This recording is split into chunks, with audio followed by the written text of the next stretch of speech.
Vamos abrir as nossas Bíblias no Evangelho segundo Lucas, capítulo 5, a partir do verso 12, diz assim o texto: Estando Jesus em uma das cidades, eis que um homem coberto de lepra veio em sua direção. Assim que contemplou a Jesus, ajoelhou-se e, colocando o rosto rente ao chão, suplicou-lhe: Senhor, se for da tua vontade, sei que podes me purificar. Jesus estendeu a mão, tocou nele e proferiu: quero ser purificado. E no mesmo instante a lepra se retirou daquele homem. Em seguida Jesus lhe ordenou: não fales sobre este acontecimento a ninguém. Porém vai, mostra-te ao sacerdote e oferece pela tua purificação os sacrifícios que Moisés determinou para servir de testemunho ao povo. Contudo, as notícias a respeito de Jesus se espalhavam ainda mais, de maneira que multidões convergiam para ouvi-lo, para serem curadas de suas enfermidades. Todavia Jesus procurava manter-se afastado, indo para lugares solitários, onde ficava orando.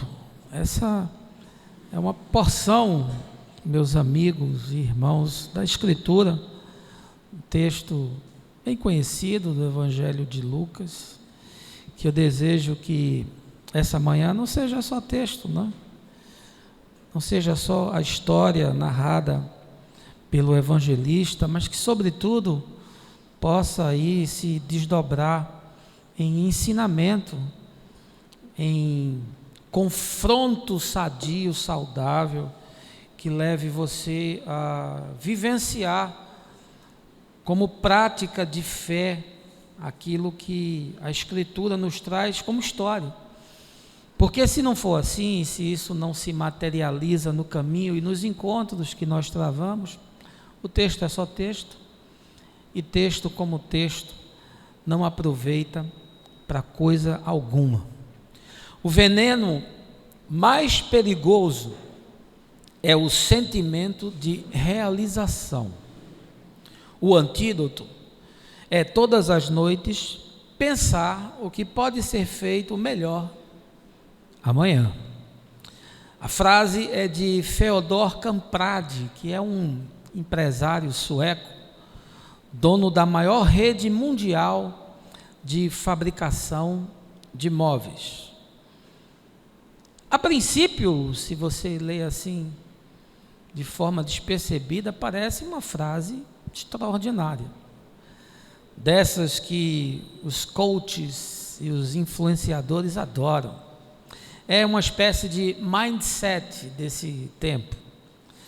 Mas quando eu quebro esse paradigma, o que eu percebo é uma doença silenciosa, que vai assim se alastrando, em meio a uma sociedade que não desliga, que acha que nada é o bastante, que não percebe que na vida há limites e que por vezes transpô-los pode significar a morte.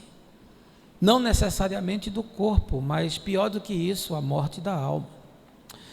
Você já parou para pensar quais são os efeitos desta hiperconectividade sobre o ser humano? Já reparou que esse estilo de vida que é vendido como uma fórmula de sucesso pode representar, na verdade, justamente o contrário, ou seja, a sua ruína? É sobre isso que a nova idade das trevas, do escritor britânico James Bridle, pondera.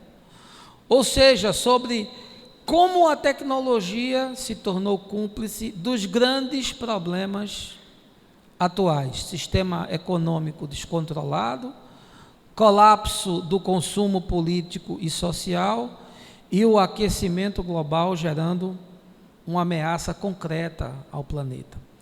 Braille afirma: queremos velocidade, produtividade e facilidade, pensando que isso tornará nossas vidas melhores. Mas será que tornam mesmo? E até que ponto é melhor? Só para você ter uma ideia do tamanho dessas tensões atuais, em agosto do ano passado, os institutos de pesquisa Quantas e Coletivo Tsuru realizaram um estudo denominado Os Medos que Pairam sobre Nós.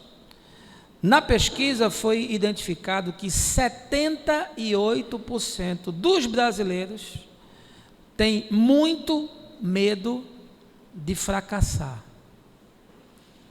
Por que você acha que isso acontece? No livro Depois do Futuro, do italiano Franco Berardi, há algumas dicas sobre os porquês. Num texto consistente, filosoficamente falando, é possível encontrar a análise de como o entusiasmo do século XX com as máquinas se transformou numa visão catastrófica de um futuro cancelado nos nossos dias. Segundo o Berardi, até o final da década de 1970, o futuro era imaginado de forma eufórica.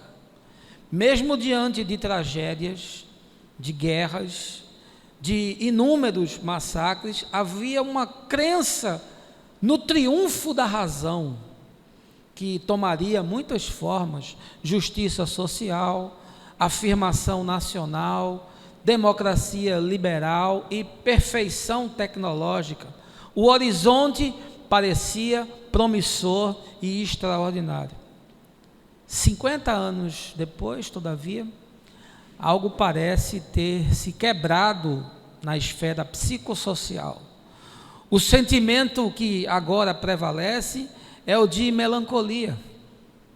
A metáfora do iluminismo deu lugar a um apagão existencial. O futuro agora é amedrontador, ao invés de ser promissor.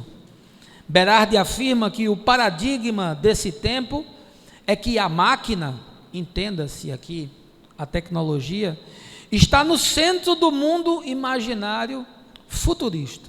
A máquina externa, pesada, ferruginosa, volumosa, oriunda da Revolução Industrial do século XVIII, foi substituída por outra, pela máquina internalizada, infobiotécnica, cujo funcionamento e cujos efeitos sobre a evolução cultural da espécie humana nós não somos ainda capazes de avaliar. Na verdade, o que temos pela frente, do meu ponto de vista, é assustador. Berardi afirma que a máquina que absorve o trabalho e produz mercadorias não é mais a máquina externa, mas a infomáquina, aquela que se entrelaça com o sistema nervoso social, a biomáquina, que interage com a genética do organismo, a nanomáquina, capaz de produzir mutações no agente humano. Na época moderna, a máquina era a máquina externa, em grandes galpões industriais, agia fora do corpo e da mente para gerar bens e para acumular riquezas. A máquina de hoje, na sociedade contemporânea, é outra coisa. A máquina está em nós. A máquina somos nós. E aqui surge a grande questão: será que nós vamos sobreviver a isso? Parafraseando Berardi, o que é que virá depois do futuro que já chegou? É sobre esse tema que eu queria conversar com você essa manhã, mas eu não queria fazer isso sem antes lhe convidar a um momento de oração. Baixa aí a sua cabeça, fecha os seus olhos. Pai, nós vivemos numa sociedade com tanta tecnologia e esvaziada dos significados mais simples do existir. Estamos cercados de tantas máquinas que agora nós mesmos nos tornamos a máquina. O dilema de Chaplin no filme Tempos Modernos: homem é o que sois, não máquinas. Parece ter sido subjugado por uma tentação de avançar, de conquistar, de dominar, de possuir. Somos a geração das pessoas com nervos de aço, com coração de lata e com uma mente de ferro. E é nesse tempo, Senhor, que eu te peço que tu alargues o nosso coração de carne e abra o nosso entendimento para compreender as verdades das Escrituras, de tal forma que tu nos preserves de experimentar aquilo que nos destruirá, e que tu poupes a nossa casa de viver dias tão sombrios. É o que eu te peço essa manhã, Pai, sempre com o prazer de te servir com alegria, no nome de Jesus, amém. Fizemos a leitura do Evangelho de Lucas, foi escrito no grego koiné, pelo amigo, discípulo de Paulo, ali por volta de 59 a 63 depois de Cristo, dirigido prioritariamente aos gentios. Lucas, que nós sabemos não esteve com Jesus, fez, do meu ponto de vista, um trabalho maravilhoso. Primeiro, como jornalista investigativo, entrevistando as testemunhas oculares dos eventos. Depois, como um sistematizador e um historiador, arrumando os textos numa ordem cronológica e concatenada. Na sequência, como um cronista, construindo narrativas que são extremamente prazerosas de se ler, e finalmente como um documentarista, porque junto com Atos dos Apóstolos, ele nos deixa um precioso material a respeito não apenas de Jesus, mas também sobre a igreja. Eu queria lhe convidar essa manhã para você vir comigo, para que a gente testemunhe a cena de uma cura maravilhosa do nosso Senhor, e a partir dela eu queria propor algumas reflexões. Pelo texto de Marcos, sobre essa mesma passagem, nós tomamos conhecimento de que Jesus estava na Galileia, mais precisamente na cidade de Cafarnaum, que era assim, por dizer, a residência oficial dele. Na cidade ele ensinava na sinagoga. Eu estive nas ruínas de uma sinagoga em Cafarnaum, não sei se era exatamente aquela, mas fiquei profundamente emocionado de pisar naquele lugar. E ali ele realizou muitas curas e expulsou muitos demônios. Mas diz o texto no verso 35 do capítulo 1, que à noite ele se retirava e ia para lugares desertos, onde ficava orando. A Galileia, se você olhar para o mapa, ela fica ao norte de Israel, e na época de Jesus era uma região pobre, de pessoas simples. Os galileus eram considerados assim, gente de segunda espécie, e ali havia muita miséria humana, muitos doentes, situação de exclusão social gritante. O império não se interessava por aquele lugar. Por conta desses milagres que Jesus realizava, a fama dele foi rapidamente se espalhando pela região, e por conta disso ele começou a visitar aquelas aldeias e as pequenas cidades que ficavam no entorno do Mar da Galileia. Quando você visitar o Mar da Galileia e você estiver assim, mais ou menos no meio daquele grande lago, né, que não é um mar, você vê ao redor assim, nas colinas, nas montanhas, pequenas cidades que ficam assim incrustadas, né? Eu me lembro muito das cidades do interior aqui, nas minhas visitas de trabalho. E aí Jesus começou a fazer visita nesses lugares. É também em Marcos, no capítulo 1, que nós tomamos conhecimento de que se passou nessa cura do leproso Marcos ele dá mais detalhes. O verso 45 dessa passagem diz o seguinte: contudo, assim que o homem saiu, começou a proclamar o que acontecera e a divulgar ainda muitas outras coisas, de modo que Jesus não conseguia mais entrar publicamente numa cidade, mas via-se obrigado a ficar fora, em lugares desabitados. Mesmo assim, as pessoas de todas as partes iam ter com ele. É curioso, não é? Porque Jesus disse para o homem: olha, não fale nada para ninguém, procure o sacerdote. Mas o cara saiu e botou a boca no trombone. E mais curioso ainda para mim é o fato de que normalmente as pessoas correm, né, para tirar todo o proveito possível da fama. Elas gostam de divulgar o que elas fazem, gostam de se expor. Em tempos de redes sociais, quem não publica não existe. É a nova exclusão, a exclusão digital. Portanto, quanto mais exposição, mais likes, mais seguidores.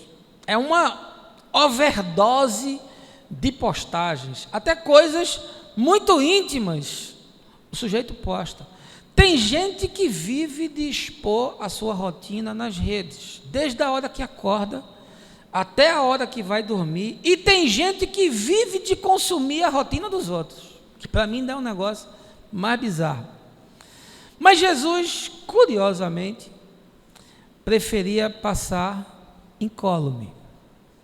Ele valorizava a privacidade, dentro do possível fugia das multidões, evitava superexposição, isolava-se, buscava lugares tranquilos para serenar o coração. Jesus é Deus, mas também era homem, não era uma máquina, era uma pessoa, tanto quanto eu e você somos. E aqui deixe-me lhe confessar uma coisa: eu fico esgotado depois de pregar. A vontade que eu tenho é ir para casa e dormir. E às vezes isso acontece, eu nem como, eu apago. Se for algo que demande orar por pessoas, ministrar nas suas vidas, o consumo é ainda maior. Como se sua energia fosse drenada. Existe uma perda física, emocional e espiritual. Quando Jesus curou aquela mulher com um fluxo de sangue, não sei se você lembra da passagem, ele disse assim: quem me tocou? Porque eu senti que de mim saiu poder. Existe um consumo de energia física, emocional e espiritual em todas as trocas humanas, sobretudo naquelas nas quais nós estamos sendo demandados de algo. Por isso que viver com pessoas que são geradoras de grandes demandas esgota tanto. Tem gente que é uma espécie assim de buraco negro, que suga toda a sua energia. Jesus não era um homem melindroso, não era antissocial, ele precisava se isolar porque ele sabia que aquela hiperexposição precisava ser compensada com momentos de solidão e oração, para que a alma pudesse respirar e se reequilibrar novamente. Eu penso que nós nos tornamos a geração da pílula. Hoje nós temos uma pílula para tudo. Nós somos a geração dos antidepressivos, nos anestesiamos para conseguir lidar com uma realidade perversa. As drogas, o álcool, os remédios, o sexo virtual e o excesso de atividades estão se constituindo alucinógenos. Eles servem assim como amortecedores para tornar a existência possível. diminuindo os impactos de notícias cada vez mais alarmantes. Agora estamos aí sobre esse terror do coronavírus. E fatos cada dia mais impensáveis. Acredite, o caminho para apressar a morte do indivíduo é uma alma que não se satisfaz com nada, que não possui limites. E, como eu disse, essa morte não precisa ser física, ela pode ser a morte da alma, a morte das emoções, a morte do prazer salutar, a morte do ócio criativo, a morte da contemplação. As doenças humanas, se você prestar atenção e for estudar sobre isso, vem migrando dos órgãos e tecidos para a mente. Boa parte das moléstias desse tempo possuem de alguma forma um fundo emocional.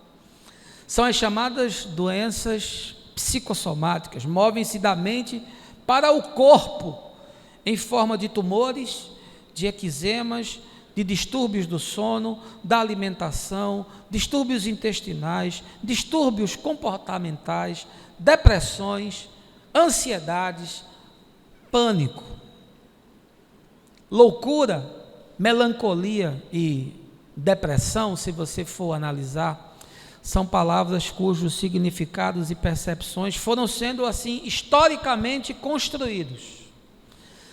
A loucura na antiguidade era associada a questões assim místicas. O louco era alguém que estava sendo punido ou por se afastar ou por desafiar a divindade. Ali por volta de 460 a.C., Hipócrates, que é o pai da medicina, criou a teoria humoral, que trazia algumas reflexões sobre o estado da alma humana. Na Idade Média, no Ocidente cristão, houve poucos estudos acerca da psiquiatria, sobretudo por conta da Igreja Católica Romana, que associava a melancolia à possessão demoníaca. E aí foi só durante o Iluminismo, ou seja, século XVIII, depois da Reforma Protestante do século XVI, que o médico William Cullen empregou pela primeira vez o termo neurose e classificou a melancolia como uma alteração da função nervosa. No século XIX, o termo depressão foi usado com um sentido assim próximo ao conceito que nós temos atualmente. E aí, por volta de 1860, começaram a surgir os primeiros tratamentos humanizados para os loucos. E na sequência, o médico Philip Pinel classificou a melancolia como doença e afirmou que esse tipo de paciente tinha a predisposição para o suicídio. Nos dias atuais, a Organização Mundial da Saúde considera a depressão uma das mais graves moléstias sociais desse tempo. Pasmem, dados de pesquisas revelam que cerca de 300 milhões de pessoas sofrem com depressão em todo o mundo e que ela se tornará a principal doença do planeta até 2030, daqui mais 10 anos. Acima do câncer e das doenças infecto-contagiosas. No ano passado, 2 artistas de sucesso no cenário nacional, dentre tantos outros, adoeceram e foram diagnosticados dentro dessa temática. Anitta, com a síndrome de Burnout, que é caracterizada como um nível de estresse devastador causado por cargas excessivas de atividade e responsabilidades no trabalho, e o comediante Whindersson Nunes, diagnosticado com depressão. Em novembro passado, no programa Altas Horas da Rede Globo, indagado sobre o fato de que se era a rede de conectividades que o havia deixado depressivo, ele respondeu: foi a rede que fez tudo em minha vida, tanto me deu o que tenho hoje, quanto me perturbou. Jesus, aqui mesmo no Evangelho de Lucas, tratando de um homem que não dava descanso para a sua alma, que vivia a tirania do trabalho que alimenta a ambição, que não desligava, que estava conectado o tempo todo aos negócios. Sobre esse, o Galileu afirmou: louco, que adianta ao homem ganhar o mundo inteiro e perder a sua alma? E você? E você que me assiste? Você é daqueles que nunca desliga, que está conectado o tempo todo para não perder um negócio, uma oportunidade? Você é daqueles que nada lhe realiza nem lhe satisfaz, porque quando você conquista uma vitória, você já abandona e já fica pensando na próxima? Você é daqueles que nunca sossega, porque você imagina que é preciso fazer mais, e fazer mais, e fazer mais, e fazer mais. Gordon Gekko, personagem fictício do ator Michael Douglas, naquele filme Wall Street 2, já afirmava: o dinheiro nunca dorme. E é verdade. E hoje tem gente que não desconecta, mesmo dormindo, está o tempo todo sonhando e pensando no dinheiro. Eu queria tirar desse texto de Lucas 4 lições para a gente, para que você veja se você está hiperconectado e para que você possa se precaver de um mundo onde as pessoas não desligam. E eu queria que você voltasse ao texto de Lucas. A mensagem, como de costume, é expositiva, tudo está no texto. E a primeira coisa que eu percebo nessa passagem e tiro como ensinamento para nós é que cada geração desenvolve e sofre com as consequências de suas próprias moléstias. Veja aí o verso 12. Estando Jesus em uma das cidades, eis que um homem coberto de lepra veio em sua direção. Assim que contemplou a Jesus, ajoelhou-se e, colocando o rosto rente ao chão, suplicou-lhe: Senhor, se for da tua vontade, sei que podes me purificar.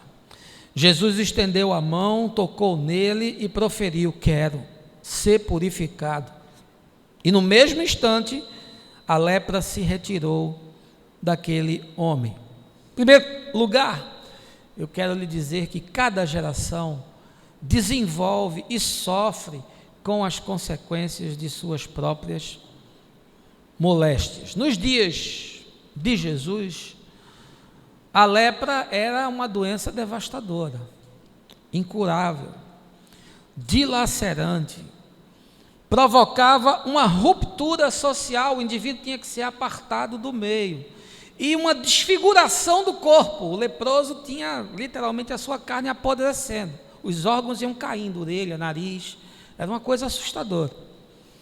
Quando esses sujeitos não eram enviados para os leprosários, que eram assim, lugares separados, eram verdadeiras aldeias de leprosos, eles eram proibidos de entrar nas sinagogas ou em qualquer ambiente fechado, tinham que usar roupas e luvas especiais, carregavam pendurados no corpo uma sineta, uma espécie de uma matraca, porque quando você ouvia aquele som, sabia que um leproso estava se aproximando.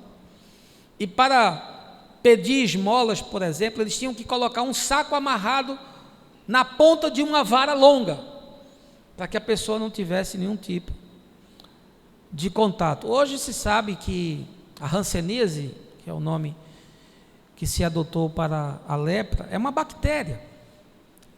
E por conta disso se tornou uma doença praticamente extinta. E ela é totalmente curável.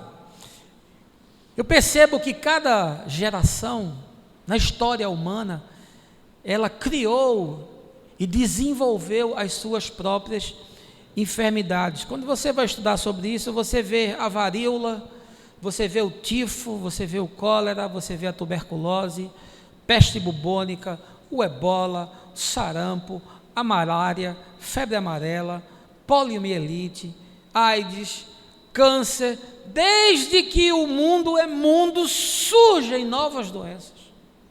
E também surgem vacinas, surgem terapêuticas que de alguma forma as combatem.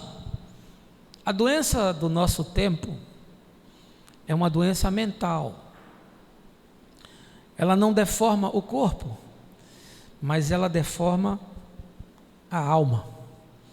E o resultado que ela produz é uma existência completamente insalubre. E isso acontece porque nós precisamos criar uma carapaça, uma couraça para resistir a pressões do cotidiano que são insuportáveis.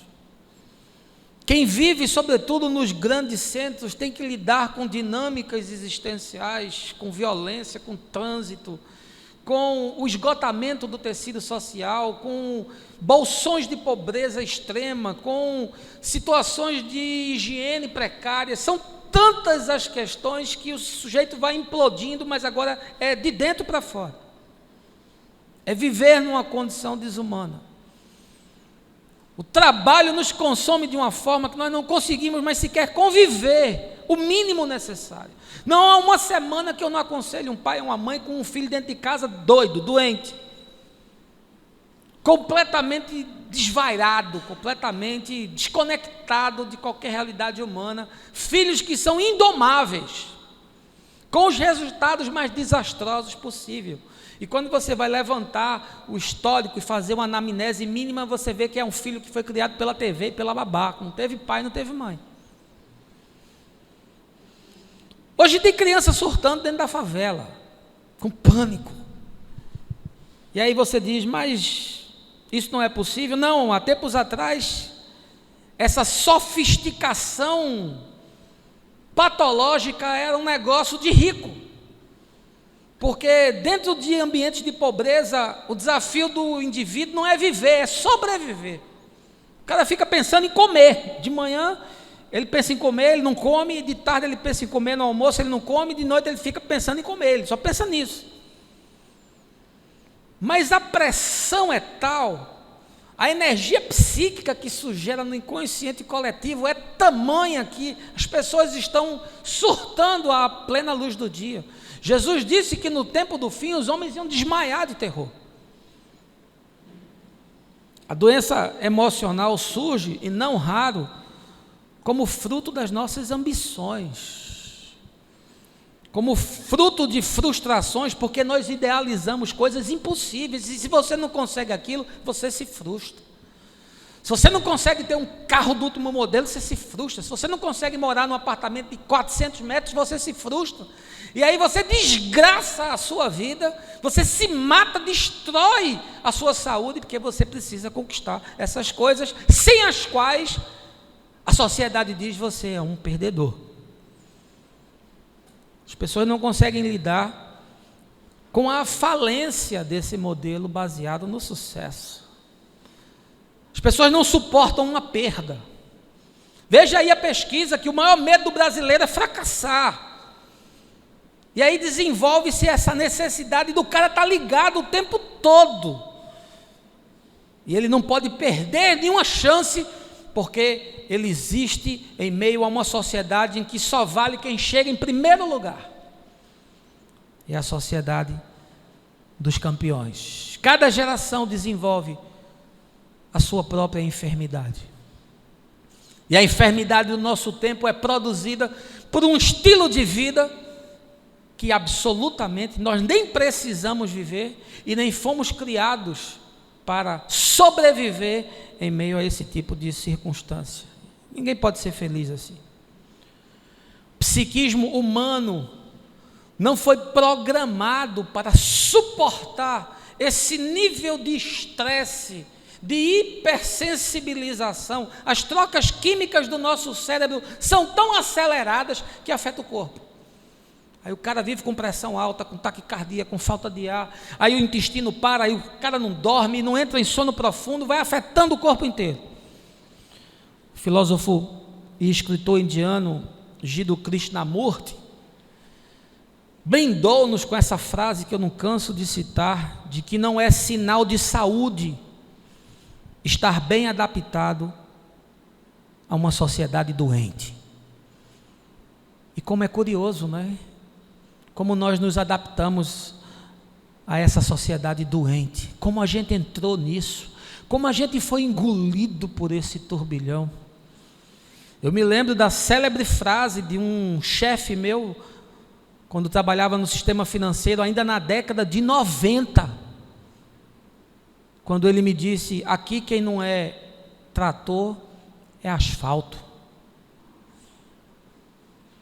E com 35 anos de profissão, eu agradeço a Deus porque eu não submergi a essa tirania, e isso não me impediu de ser bem sucedido no que eu faço, mas guardando sempre as proporções de não me deixar possuir por esse zeitgeist, esse espírito do tempo, porque a gente acha que tudo é no muque, tudo é na força, é o meu talento, são os meus cursos, é a minha pós, são os meus contatos, é o meu network, quem bota pão na minha mesa sou eu. E deixa eu lhe dizer uma coisa, e é você que me assiste, não é você não. Quem bota pão na sua mesa é Deus que tem misericórdia da sua casa. O nosso Caio afirma que nós vivemos num tempo de psicopatia. No passado, o mal era a histeria, depois foi a depressão, depois o pânico, e agora nós estamos no pós-pânico, que é a psicopatia. E o que é isso? É um estado de apatia quanto à dor humana, o sujeito que não sente nada olhando para o outro, o sujeito que não se emociona com o sofrimento do outro, do que está na porta da sua casa, do que às vezes é membro da sua família, do que às vezes está dentro da sua casa. É a lepra de coração. A lepra dos dias de Jesus era uma moléstia física. A lepra dos nossos dias é uma lepra na alma, torna o sujeito insensível. Paulo, na carta de 2 Timóteo, capítulo 3, afirma que nós viveríamos esse tempo dos psicopatas e que isso inclusive atingiria a igreja. Gente inafetiva, gente implacável, gente arrogante, gente fria que sofre uma glaciação do lado de dentro, gente que não considera o outro, gente desumanizada, gente que faz culto ao próprio ego. Eu adoro essa frase de Mahatma Gandhi, quando ele diz que as doenças são resultado não apenas dos nossos atos, mas também dos nossos pensamentos. Cada geração produz as suas próprias moléstias. Em segundo lugar, o que eu extraio como ensinamento de Lucas desse texto é que a experiência com o sagrado é intimista. O testemunho não pode preceder a adoração. Verso 14, veja aí. Em seguida, Jesus lhe ordenou: não fales sobre esse acontecimento a ninguém. Porém, vai, mostra-te ao sacerdote e oferece pela tua purificação os sacrifícios que Moisés determinou para servir de testemunho ao povo. Segundo lugar, a experiência com o sagrado é intimista. O testemunho não pode preceder a adoração. E aqui eu queria fazer um recorte nessa temática para a questão religiosa, e queria falar do hiperestímulo, da hipersensibilização proveniente dessa relação com o sagrado, uma cultura que é fruto dessa sociedade hiperconectada. Jesus encontra com esse homem e ele é um homem enfermo, ele tem uma moléstia degradante, humilhante, corrosiva, que o impede de tudo e que é fatal. Ou seja, esse é um indivíduo que não tem mais expectativa da vida, ele busca Jesus como um recurso extremo. Ele faz isso inclusive violando a lei, porque ele não podia se aproximar de ninguém. Ele é excluído, ele é rejeitado. Ele está vendo a sua carne se desconfigurando. Ele é um homem sem esperança. E aí, em meio a esse desespero, a essa solidão, entra na sua história o imponderável de Deus, o absurdo, o impossível, o inimaginável. E Jesus diz: eu quero que você seja curado. E toca nele, e ele é purificado do seu mal. Eu penso que o primeiro passo para a cura de qualquer tipo de enfermidade é o sujeito se perceber doente, é o sujeito se perceber leproso, é o sujeito se auto-enxergar, é se auto-perceber, é ter a grandeza de ver a sua miséria. O que mais impede as pessoas de serem curadas é que elas não reconhecem que são doentes. Você vai confrontar o indivíduo e ele não admite aquilo. Isso acontece sobretudo com pessoas que são dependentes de vícios. Você confronta o alcoólatra, ele diz que não é alcoólatra. E aí, quando ele reconhece que é alcoólatra e vai fazer um processo terapêutico e se cura, aí você pergunta a ele: você é alcoólatra? Ele diz: eu sou alcoólatra. Hoje eu não bebi. O nosso Luiz aqui, que está há 35 anos sem beber, ele diz: eu sou alcoólatra. Se enxergar é o primeiro passo. E aí esse homem procura Jesus porque ele se enxerga. Ah, mas quanta gente tem um tipo de lepra que não vê? É a lepra que está na alma, o sujeito que se desumanizou, que não liga para ninguém, não liga para pai, não liga para mãe, não liga para esposa, para marido, para filho, para amigo, para nada. Ele se tornou um parasita. Ele não liga nem para a empresa que bota comida na mesa dele. Ele não tem compromisso com nada. E aí acontece na vida desse indivíduo um fenômeno metafísico. Porque Deus realiza o extraordinário, mas esse extraordinário acontece num encontro íntimo, pessoal e intransferível. A cura é de dentro para fora. Não tem testemunhas, é no silêncio dessa alma aflita. Eu acho curioso aquele texto de João capítulo 5, sobre o aleijado do tanque de Betesda. Eu estive no tanque de Betesda em Jerusalém e fiquei emocionado, porque já preguei tantas vezes aquele texto, e fiquei olhando para aquelas ruínas e pensando: foi aqui. E Jesus entra naquela casa apinhada de gente, mas ele quer falar com uma única pessoa. E ele cura só aquele homem no ambiente que está empestado de moléstia. Ele só cura um homem. Porque a cura é um fenômeno pessoal, individual. E aí, quando Jesus realiza essa cura, ele diz para o sujeito: olha, não fale isso para ninguém. Não faça espetáculo da sua cura. Não faça marketing da ação sobrenatural de Deus. Não hipervalorize a exterioridade, mas olhe para o que aconteceu do lado de dentro, porque a grande cura não era sarar a degradação física, mas era reviver o espírito que estava morto. Essa é a grande cura. Esse é o grande milagre. E aí Jesus disse: olha, procure o sacerdote, porque essa era a tradição da religião. Esse ato aponta para o que viria depois, porque Jesus é o nosso sumo sacerdote, conforme a ordem de Melquisedeque. E aí ele diz: olha, procura o sacerdote. É um ato de contrição, é um ato de adoração, é um ato de buscar intimidade com Deus. Procura primeiro o sacerdote. E aí o texto diz: para que isso sirva de testemunho.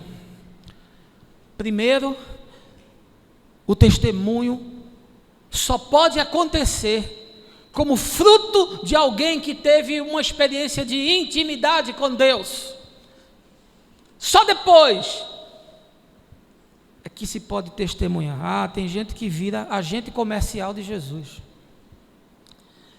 Tem gente que quer fazer propaganda de Jesus. Há quantos testemunhos que eu já assisti na minha vida que são hipervalorizados. É testemunho para gerar comoção na plateia, é testemunho para gerar catarse na plateia. Eu já vi gente, inclusive, inventar coisa em testemunho, que é para dar um tom assim de dramaticidade maior para ajudar Jesus. É o culto ao estímulo, né? A essa necessidade de gerar massa, muita gente ouvindo, de gerar mídia, de conectar outros, tudo falsamente feito, pretensamente em nome de se alcançar os perdidos. Deixa eu lhe dizer uma coisa, você que me assiste. Primeiro você tem que saber quem Deus é, e só depois você deve falar dele. Jesus disse para o homem: olha, vai ao sacerdote, vai ao lugar de culto, vai ao local da intimidade. Você veio até mim, aqui é entre eu e você. Foi na contrição, foi no quebrantamento, foi no fato de você se humilhar, no arrependimento que o sobrenatural acontece. Vai agora ao sumo sacerdote, te apresenta, e só depois isso servirá como testemunho. Ah, meu amigo, cuidado com esse trabalho de igreja, cuidado com a agenda da igreja, porque tem gente que não é hiperconectado no trabalho, mas é hiperconectado na igreja. O sujeito mora na igreja, vive na igreja, a igreja consome todas as suas dinâmicas semanais, ele não tem tempo mais para nada. Essa ideia de que Deus é uma rede social, não? Deixa eu lhe dizer um negócio: Deus não precisa de fama, Deus não precisa de like, e Deus não precisa de seguidores. Jesus disse para nós fazermos discípulos, e os discípulos não são seguidores, porque os seguidores, ele dizia: se vocês não estiverem gostando do discurso, podem ir embora. E eles iam embora, aos milhares. E os discípulos é que permaneciam. Primeiro vem a adoração, depois é que vem o testemunho. Primeiro vem o encontro, a intimidade de quem conhece, de quem busca. Aí o sujeito começa a falar de Deus, você pergunta: você já leu o Novo Testamento? Não. Você não sabe de nada, você é um maluco, você é um doido, você está falando bobagem, você está dizendo heresia. Ah, mas o povo adora, o povo vibra, o povo gosta. Como a gente privilegia esses caloteiros do mundo gospel, com seus milagres construídos na oficina da vaidade humana.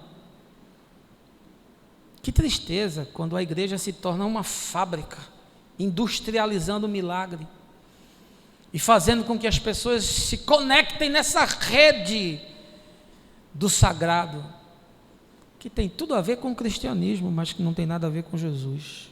Terceiro lugar, Lucas me ensina que o fenômeno do sobrenatural deve acontecer espontaneamente e não por indução midiática. Veja aí o verso 15. Contudo, as notícias a respeito de Jesus se espalhavam ainda mais, de maneira que multidões convergiam para ouvi-lo e para serem curadas de suas enfermidades. O fenômeno do sobrenatural deve acontecer espontaneamente e não por indução midiática. Jesus não fazia propaganda dele mesmo. Jesus não colocou assim um letreiro neon na frente da sinagoga: hoje à noite, Jesus de Nazaré. Jesus não distribuía panfleto em Jerusalém para que as pessoas fossem encontrá-lo no templo.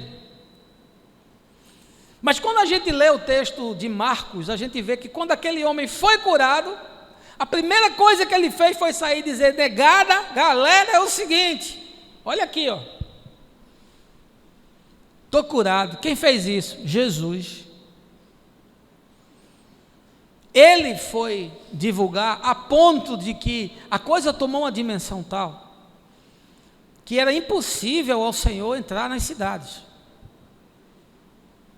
Tamanho o alvoroço que aquilo produzia, tamanha a catarse que aquilo gerava. E por quê?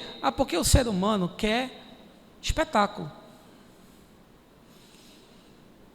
Todo culto que é construído em cima de espetáculo, ele gera uma multidão de pessoas dispostas a inclusive pagar e pagar caro para ver o circo funcionar.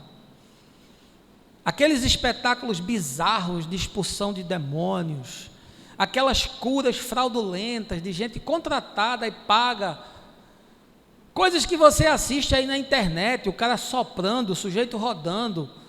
Essa semana eu vi um cara com uma bola, jogando bola, e ele chamava o outro para vir tirar a bola dele, e o cara caía, o outro ficava estrebuchando, coisas assim que, sabe, seu filho de 5 anos ia morrer de rir. Porque as pessoas gostam de espetáculo, as pessoas gostam do extraordinário. E quando esse espetáculo é feito em nome de Deus, como uma pseudo-manifestação metafísica, aí ainda mais, aí é o ambiente propício para a histeria coletiva. Por isso que Paulo diz que o nosso culto é racional, porque Paulo diz, olha, não é uma coisa para você perder a razão. É para você saber o que está fazendo, porque Deus não quer uma multidão anárquica de gente aos prantos e tremeliques para adorá-lo. Jesus fugia dessa superexposição, disse, eu não quero, não fale para ninguém, não conte para ninguém. Dentro do possível, todas as vezes em que se tentou fazer culto dele próprio, ele fugiu disso.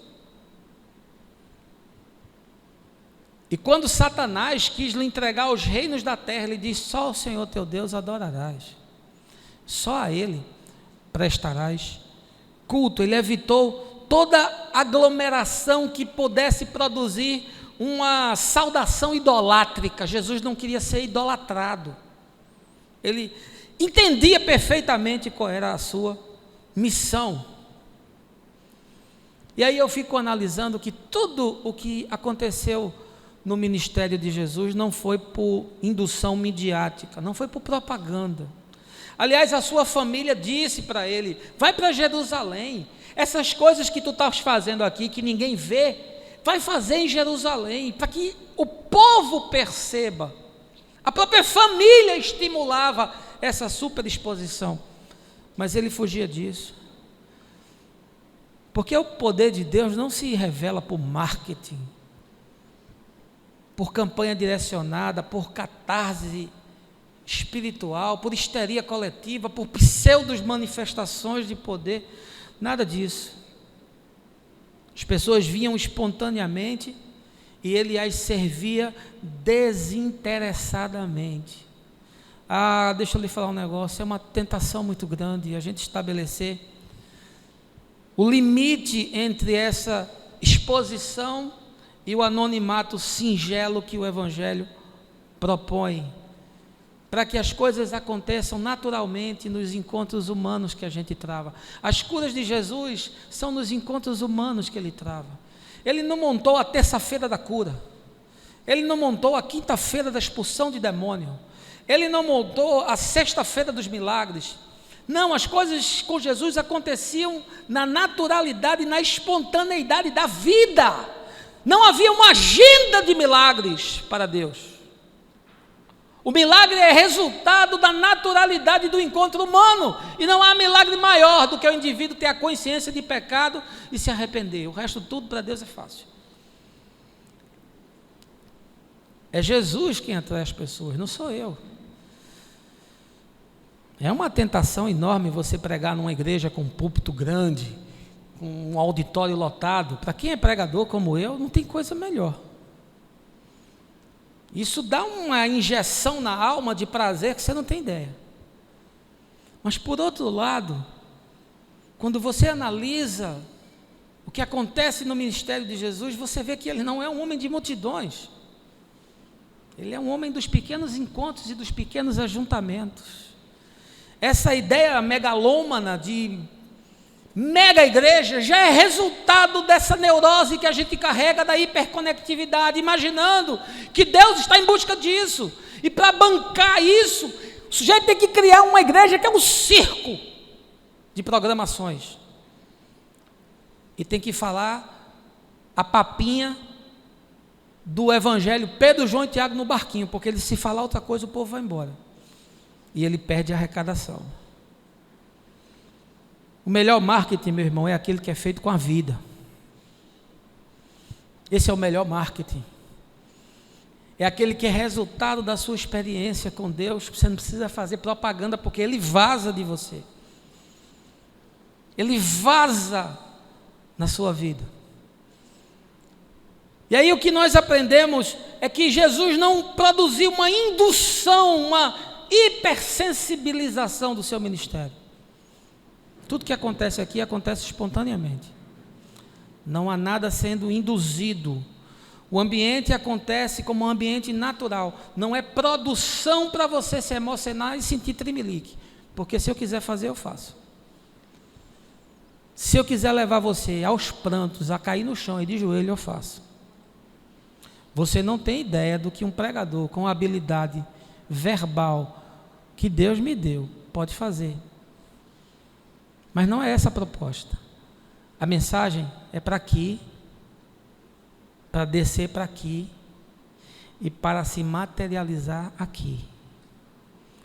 Tudo mais é contra o Evangelho. E em último lugar, o texto me ensina que nenhuma alma é capaz de suportar as demandas geradas por qualquer tipo de hiperexposição. Veja aí o verso 16. Todavia Jesus procurava manter-se afastado, indo para lugares solitários, onde ficava orando. Nenhuma alma é capaz de suportar as demandas geradas por qualquer tipo de hiperexposição. Jesus buscava o isolamento, uma coisa curiosa, né? E ele via isso como uma necessidade. Era como um carregador de baterias. O texto de Marcos diz que ele de manhã curava as pessoas, ensinava na sinagoga, e de noite ia para as colinas e se isolava. Parece um sujeito assim esquisito, né? Mas não é, ele sabia que a alma não suporta viver a hiperexposição. Ninguém suporta viver sendo demandado de todos os lados, sem tempo para respirar, sem tempo para se recompor, sem tempo para se refazer. Ninguém aguenta isso. E por isso tanta gente doente. E por isso tanta doença de cunho emocional, que é a moléstia desse tempo, e vai piorar muito. E quanto mais tecnologia tiver, mais vai piorar.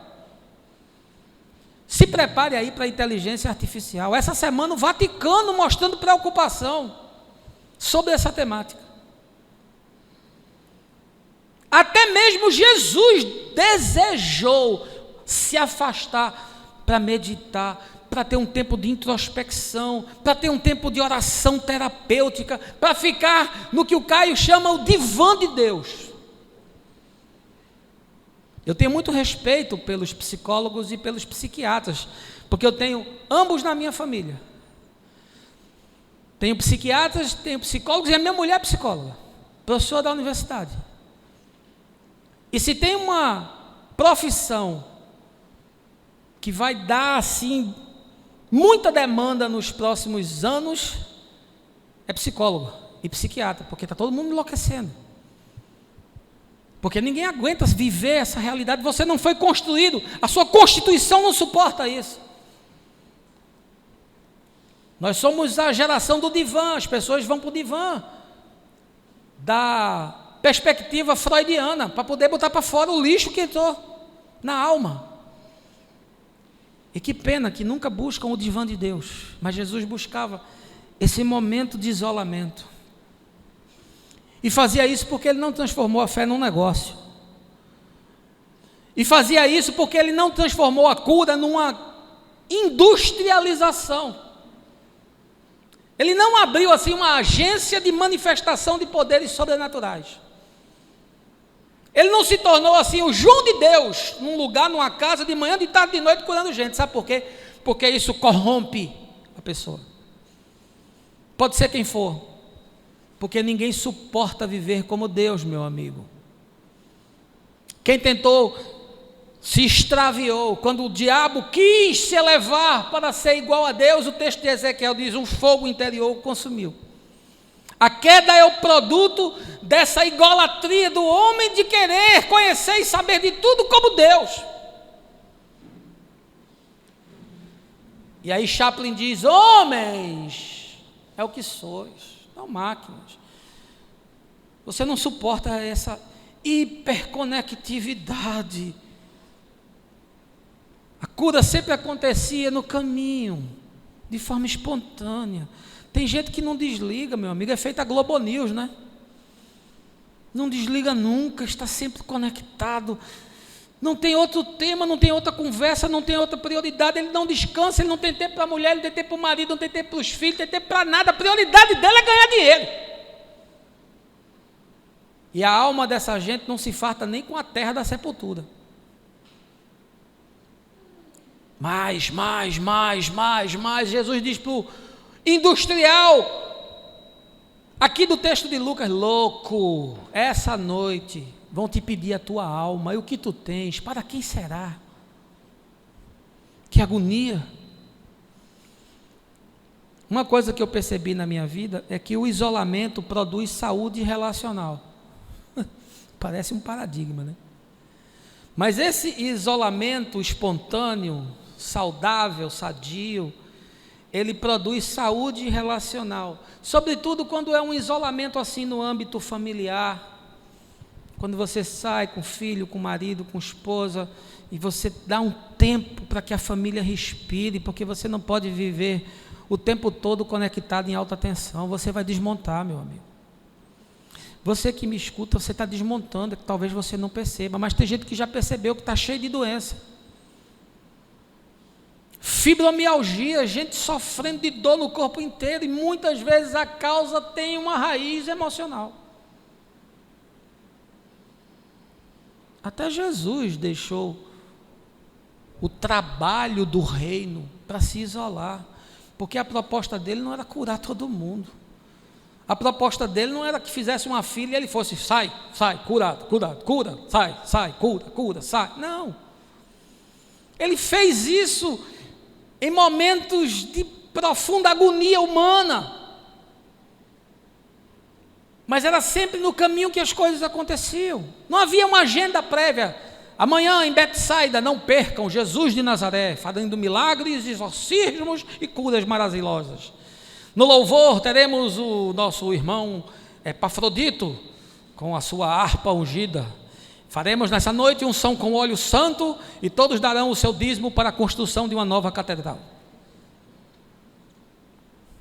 O modelo que está aí é podre, corrompido.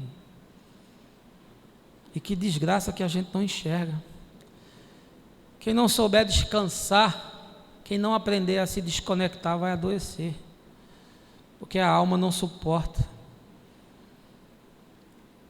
A alma não aguenta esse estado. Jesus buscava esses lugares isolados porque ele queria receber estímulos do ambiente. Tem gente que só consegue receber estímulo do WhatsApp, né? Aquele negócio, cadê todinho?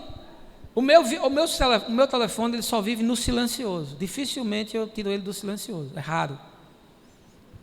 Porque se eu deixar aquele troço ligado, eu não trabalho.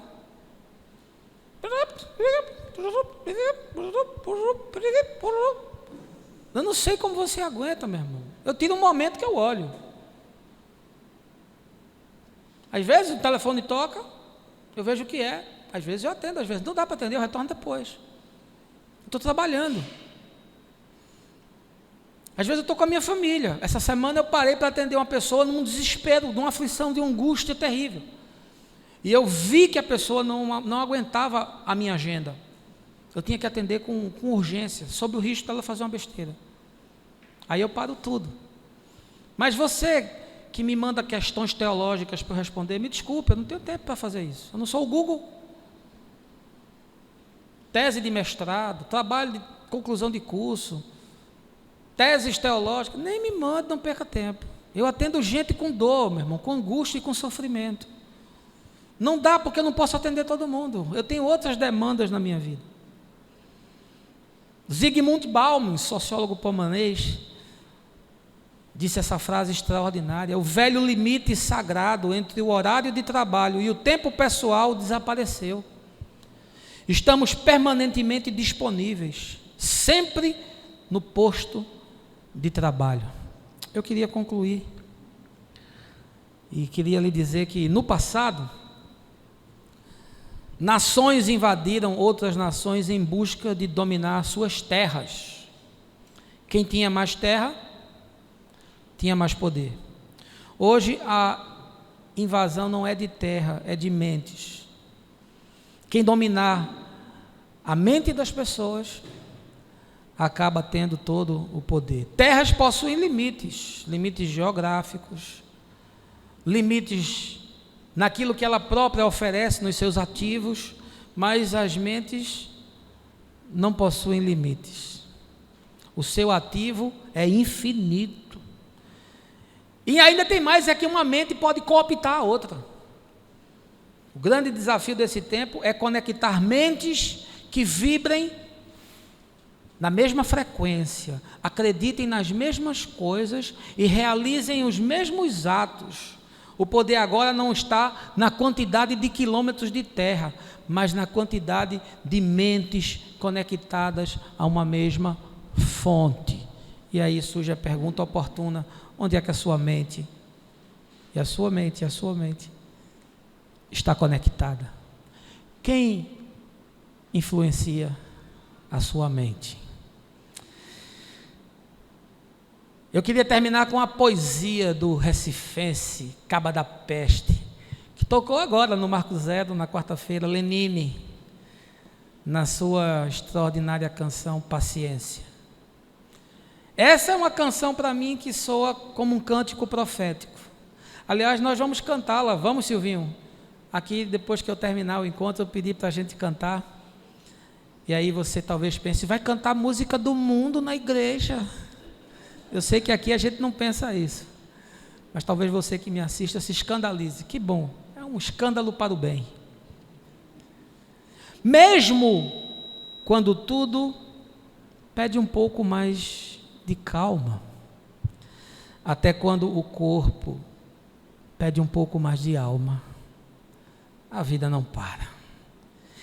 Enquanto o tempo acelera, pede pressa, eu me recuso.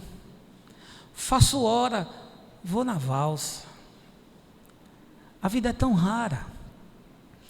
Enquanto todo mundo espera a cura do mal, e a loucura finge que isso tudo é normal, eu finjo ter paciência.